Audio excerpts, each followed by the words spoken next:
Pagpili ni Jesus sa mga 12 ka apostoles, mao ni ang iyang mga sinaligan aron mo'y musugod pagtukod sa tinuod nga simbahan nga mo'y ato karong gisunod.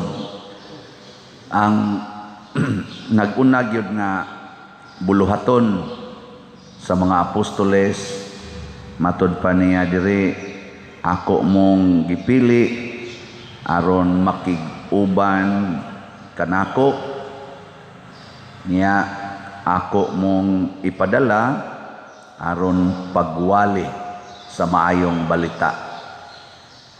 Makig-uban niya humandayon ipadala. Kini siyang pagpilia o kining maong misyon, di man sayon tingaling tumanon sa panahon nga sila ba sa una. Kay sa una gong panahon, basta musupak kas authority, ang silot, patyon dayon ka. Mao na nga, wa na ka ng human right sa una, wa. The right of the emperor, the right of the king, maoragyo'y masunod.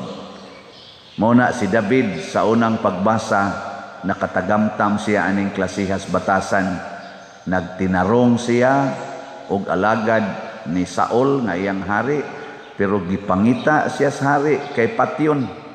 Nagdapag yung mga sundao. Ana, kay di ka claim si David nga, uy, mahal nga hari, mo file ka kung appeal, uy, mo appeal ka ako kay saan mo nang imo mo na against mo na si human right ang imo, wa man ko'y sa na ang hari man mo'y magbuot. Pero ang Ginoo mipakita nga siya di ay gyud ang tinuod nga manalipod ug maghuhukom. Mao na nga ang maayong balita nga ipawali ni Kristo nga ang Ginoo gyud mao'y hari. Mao na si Santo Niño nga atong gidebosyonan nga mao ang Dios nga nagpakatao, gitawag gid nato siya og hari. Kumusta man mo, hari ba si Santo Niño sa inyong balay? Nang nakalitan man mo, why Santo Niño sa inyo? Niya hari si Santo Niño. Di mo nga ito magyaw-yaw. Di mo masuko. Wa man lagi mo tingog. Na siya. Kung muhari si Santo Niño, pasabot, ang gugma mao'y maghari. Kay batubalan igod siya sa gugma. Magnet of love. Di sa to pa. Gugma gyud mamagnet dito. Oy, yawa manoy mamagnet noon. Singhag diri, yaw-yaw dito, pamuyboy, manunglo pa usahay, binakakay to the max. Di ba? Mao na. Amay, swerte mo kamong wa magbuhat ani. Congratulations. Pasabot, naghari gyud si Santo Niño. Si Hari David, nahimo siyang hari kay gipili siya Ginoo. Bata pa siya, abatanon ba? Karon kay nasina man niyang hari nga gulang na si Saul, di man siya gyud mo give up siyang gingharian, iyang gustong patyon. Murabag si Saul murag naliwat ni Herodes nga pagkadungog niya nga naanay hari sa Israel nga mao ang Mesiyas, iyang gipamatay ang mga bata kay haron di na mudako ang Mesiyas ba, kay inigdako mapildi niya siya. Bata pa iyan ang gipatay. Na si Saul nangita siyang David kay iyang patyon samtang wa pa katukod og gingharian, tago-tago raman taon tos David kuyog sa pila ka buok niyang mga loyalist, mga iyasang mahog og mga sundao ba. Gipangita na niya kay makapundar na gingharian, patay ko ani, sulungon ko ani. Oy, gitugyan sa Ginoo si Saul didto sa langob, sugo sa lawas, nisod siya nya kanang musod kag langob, ngit-ngit baya na niya si David ug ang iyang mga sakop didto naman daan sa sulod. Di sa ato papara nila ni David ang langob hayag kay madugay na kang muadtog langob muhayag man na. Si Saul wa kakita nga naa day mga tao diha.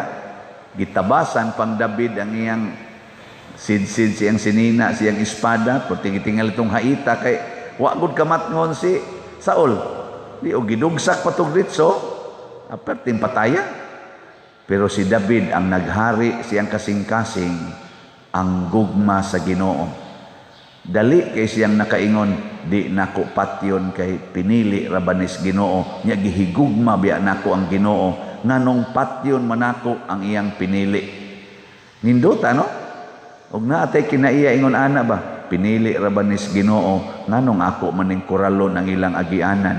Oh, inana. Pinili rabanis Ginoo, binuhat rabanis Ginoo akong silingan, nganong ako maning libakon. No? Anong mura mamog dili mo to sa akong analysis? Ako lang yung equal ba? Ana, pinili rabanis Ginoo ang akong bana, bisan tinuod og palahubog kay ni, sugarol kay ni, pinili nis Ginoo kay binuhat gini niya, nganong ako maning yaw-yawan. So ikaw di ay, kita di ay nga nahigugmas Ginoo, kamaong mo higugma sa mga pinili og hinigugmas Ginoo. Di ka mo, nahigugma mo sa mga gihigugmas Ginoo. Husga. Sige, practice ko na inyong tupad. Yung na gihigugma tika. Kaya, hindi mo biya na sa Ginoo, bisag patyon no na kayo na, pero wamagay mo mulingi, gani, gihilasan man mo. Hilas ba? No? Hilas pa minahon, labi nagwa kay kakaila niya, tupad ni mo, or kaila baka ka, nabuangon kay nastanan, murag managana kag ingong gihigugmati ka, imong una-una, lami, biyang patyo na. Sige na lang, iniguli na lang sa iyong balay, siya raw di mo kaingon dito, mga pinili, biya sa tos Ginoo katong wa manimbaron.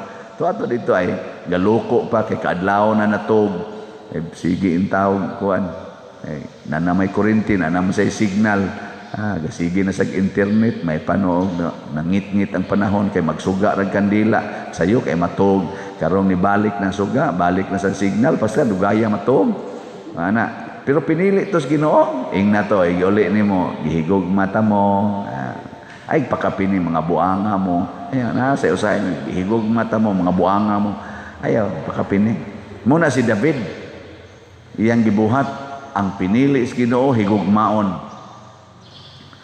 Ugmaon ni ang kinaiya sa mga nagsunod sa Ginoo, dili kamaong mudumot og kaaway.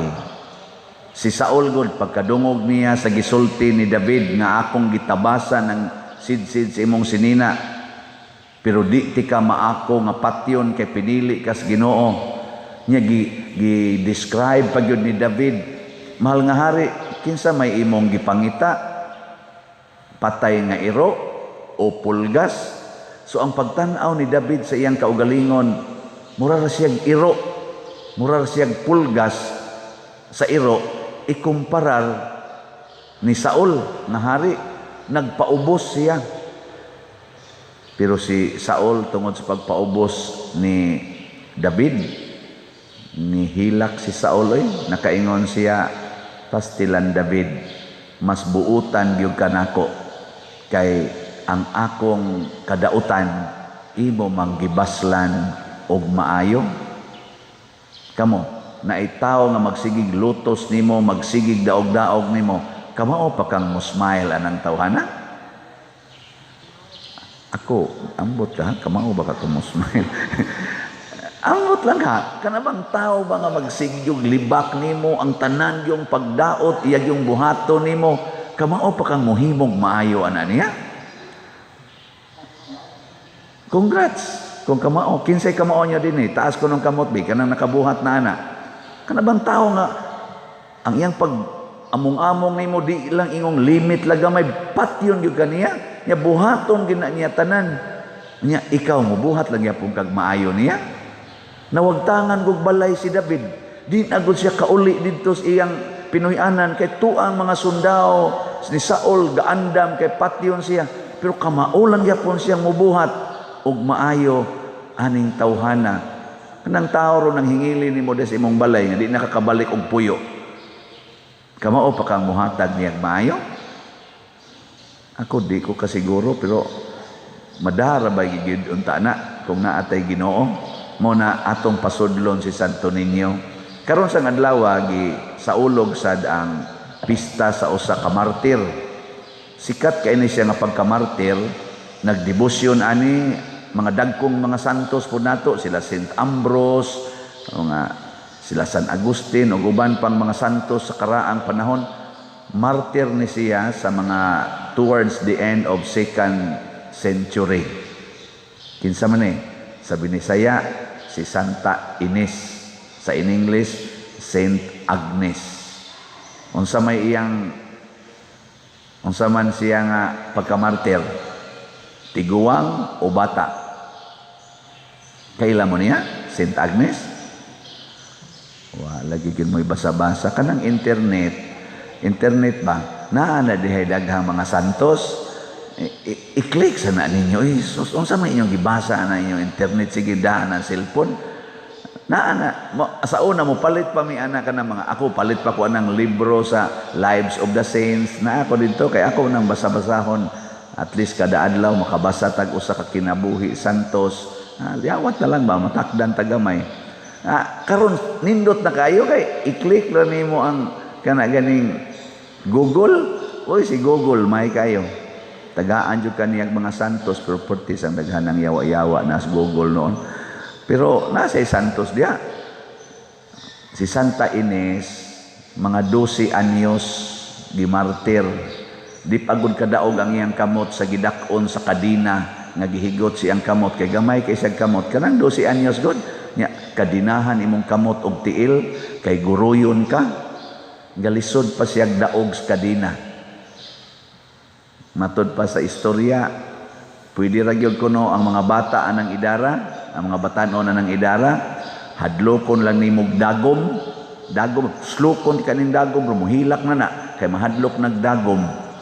Pero si Santa Ines, espada sa kanini ang berdugo ang iyang giatubang.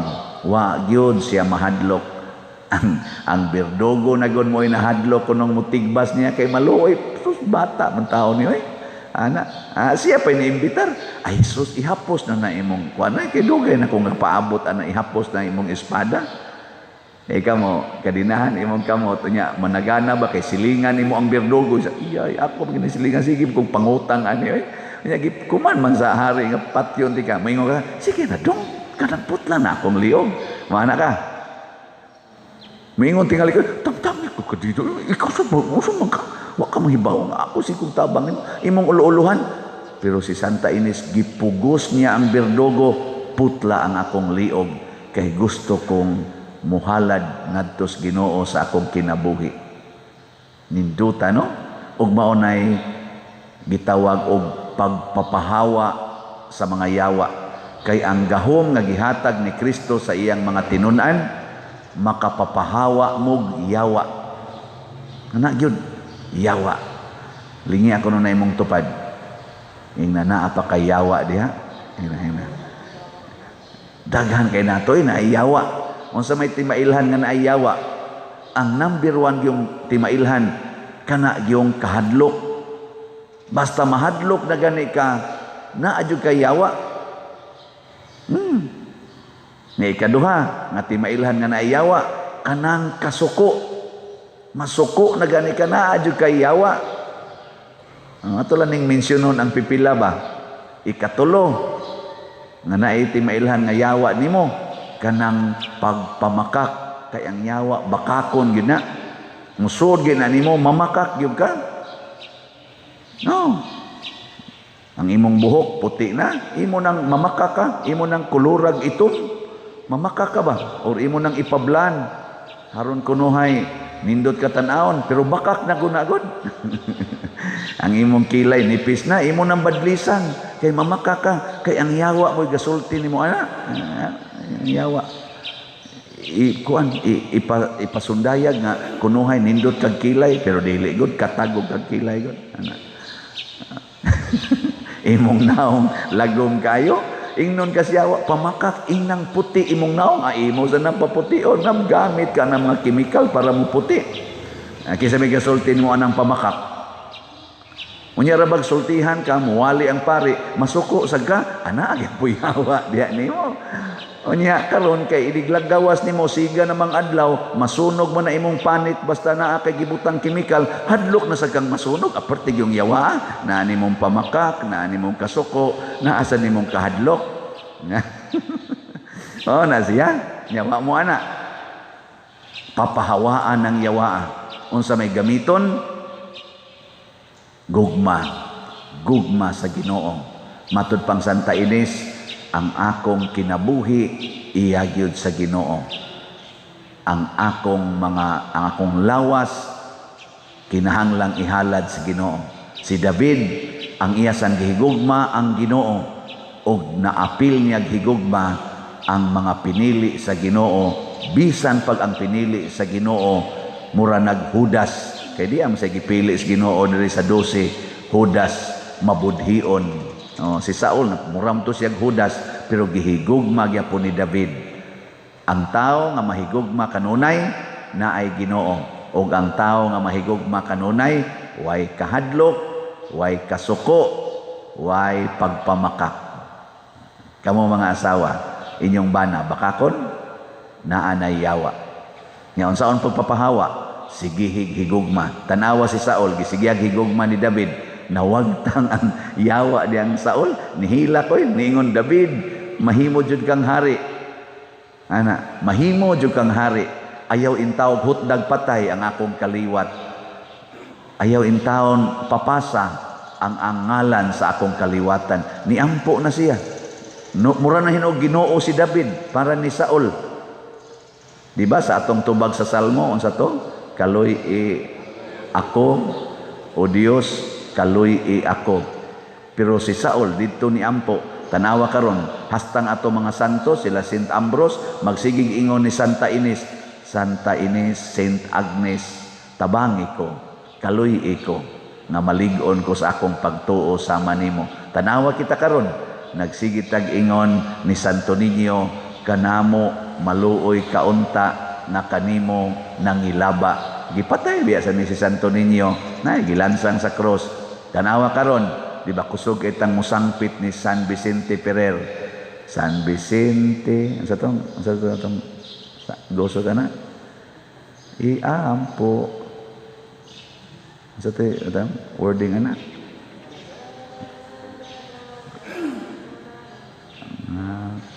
Pasa ko kay baoy. Onya lang tayo nagpista, magpista bitaw ta karon. Abril 9, naam tayo nobina na, memorizon ta na yun. Kanang muhangyo ta niya ba? Pero porte biya sang daghanag kasakit ani niya sa pagpapahawa og mga yawa. So mga igsuon, ang gahom nga gihatag sa Ginoo ngadto ni David, ngadto sa mga apostoles, ngadto sa mga santos ug mga martir sama ni Santa Ines. Mausad ng gahuma ang iyang gihatag nato, gamito nato ni ato ning gamiton. Bitaw nga kaingon ko, Lord, wa man jud ko'y gahom kay makasasala kay ko, pero pag-announce nako gahapon nga kuwangan tag 123 kaslats. Naagi ning text dayon nako gabi, Pader, ako nalay pakyaw ana. Di ba? Salamat kayo. Nga, kanira ba siya? Sige na saghatag. Sige naghatag ba? Oy, kuwangan daig 123 Pader. Ako nalay pakyaw ana. Nga dili pa gyud ipasulti ang yangan, murag masuko pag yung akong isulti, no? Kanindot ana kay sa uban masuko og dili isulti. Yani sila masuko og isulti. Kana bang talagsaon ng mga muna ang gidutlan sa gugma na igahomoy. Karon ang ako na sang i-announce ninyo, akong kwinta-kwinta kaning atong pagpistang Santo Niño, natay tagaan stipend, nasay pagkaon, nasay mga honorarium sa mga nagtrabaho. Murag moabot-abot sa tingalig mga 700 to 800,000 ang atong gastuhonon. Wa man di tay budget ani. Kinsay tandogon diha ni Santo Niño, halad lang mo. Halad gid lang kanang pamisa ni Santo Niño. Ana nya mao lang toy atong kwinta-kwintahon. Ang atong makuliktas halad ninyo, online man nga halad or dinhi man nga halad, ato tong kwinta-kwintahon tanaw na tog maka-offset ba sa ato niyang magasto. Pero kutubs mahimo, idayon gid nato ang atong mga gastuhanan kay mao may makapahimong mabulokon sa atong selebrasyon. Sige, manindog na ta.